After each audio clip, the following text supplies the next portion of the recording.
अंत्यविधी आटपून चारचाकी वाहनाने घरी जात असताना वाहन नदीत कोसळून भीषण अपघात झालाय। या अपघातात दोघे ठार झाले असून 3 जण गंभीर जखमी झाल्याची माहिती आहे।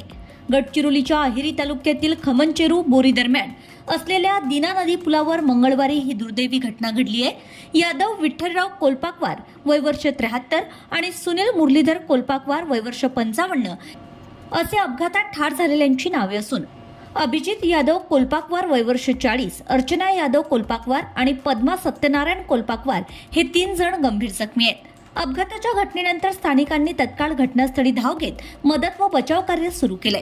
तसेच पोलिसांनीही घटनास्थळी धाव घेतली आहे। अपघातातील जखमींना उपचारासाठी चंद्रपूरला हलवण्यात आले। 5ही जण अंत्यविधी आटपून आपल्या चारचाकी वाहनाने आष्टीकडे निघाले होते। दरम्यान दिना नदीच्या पुलावरून वाहन कोसळल्याने त्यांना गंभीर दुखापत झाली। लगेच त्यांना उपचारार्थ अहेरी उपजिल्हा रुग्णालयात दाखल करण्यात आलं। उपचारादरम्यान यादव कोलपाकवार आणि सुनील कोलपाकवार यांचा मृत्यू झाला, तर 3 जण जखमी झाले। या दुर्दैवी घटनेने हळहळ व्यक्त केली जाते। Bureau report RCN news.